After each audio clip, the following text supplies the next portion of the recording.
தமிழ் சின்னத்திரை வரலாற்றுல நம்ம எல்லாருமே திரும்பி பார்த்தாலும் சரி, இப்ப பார்த்துட்டு இருக்க சீரியலா இருந்தாலும் சரி, அதுல நம்ம எல்லாருக்குமே ரொம்ப பிடிச்ச ஜோடிகள்ல முதல் இடத்துல இருக்கவங்க யாரு அப்படின்னு சொல்லி பார்த்தீங்கன்னா சரவணன் மீனாட்சி ஜோடி தான் அப்படின்னு எல்லாருமே சொல்லுவாங்க. அந்த அளவுக்கு வந்துட்டு அந்த சரவணன் மீனாட்சி தொடர் வந்துட்டு இளைஞர்களாலும் பெரியவர்களாலும் எவ்வளோ எதுக்குங்க கேள்விகளால கூட வந்துட்டு விரும்பி பார்க்கப்பட்ட ஒரு சீரியலாக தான் இருந்து வந்துட்டு இருக்கு. இந்த சரவணன் மீனாட்சி சீரியல்ல வந்துட்டு முதல் சீசன் நடிச்சவங்க அதுக்கப்புறமா எந்த ஒரு இதுலையும் நடிக்கவே இல்லை. ஏன்னா அவங்க ரெண்டு பேருமே வந்துட்டு சீரியல்ல மட்டும் இல்லாமல் நிஜத்துலையும் வந்துட்டு கல்யாணம் பண்ணிட்டு ரொம்ப சந்தோஷமா வாழ்ந்துட்டு வந்திருந்தாங்க.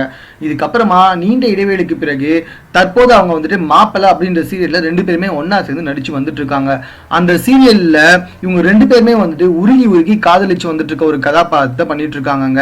ஆனா உண்மையான விஷயம் என்ன அப்படின்னு சொல்லி பாத்தீங்கன்னா, நிஜத்துல இவங்க ரெண்டு பேருக்கும் சின்ன கருத்து வேறுபாடுகளும் சின்ன பிரச்சனைகளும் ஏற்பட்டதுனால இவங்க ரெண்டு பேருமே பிரிய போறாங்க அப்படின்றதாங்க உண்மை. இந்த சீரியல்ல முதல்ல ஆரம்பிக்கும் போது விஜய் டிவி என்ன பண்ணியிருந்தாங்கன்னா, இவங்க ரெண்டு பேருக்கும் வந்துட்டு பர்சனல் லைஃப்ல எப்படிப்பட்ட ப்ராப்ளமா இருந்தாலும் அதை நீங்க சீரியல்ல காட்டக்கூடாது, சீரியல்ல நாங்க சொல்ற வரைக்கும் ஒன்னா சேர்ந்து நடிக்கணும் அப்படின்னு சொல்லியிருந்தாங்க. இந்த நிலைமையில இவங்க ரெண்டு பேரும் வந்துட்டு சின்ன பிரச்சனை காரணமாக பிரிஞ்சுட்டாங்க அப்படின்றது தான் வந்துட்டு மிகப்பெரிய கவலையாக இருக்கு அப்படின்னு சொல்லிட்டு இருக்காங்கன்னா பாத்துக்கோங்களேன். மேலும் செந்திலுக்கும் ஸ்ரீஜாக்கும் வந்துட்டு ஏகப்பட்ட ரசிகர்கள் இருந்து வந்துட்டு இருக்காங்க. இவங்க ரெண்டு பேரும் வந்துட்டு விவாகரத்து செய்ய போறாங்கன்ற விஷயம் தெரிஞ்சா அவங்க எல்லாம் எப்படி ரியாக்ட் பண்ண போறாங்க அப்படின்றதுனே தெரியலங்க. இது எல்லாம் ஒரு பக்கம் இருக்க, விஜய் டிவி எப்படி இந்த ப்ரோக்ராமை இதுக்கப்புறமா நடத்த போறாங்க அப்படின்றது இன்னும் மிகப்பெரிய கேள்வியா இருக்குன்னா பாத்துக்கோங்களேன்.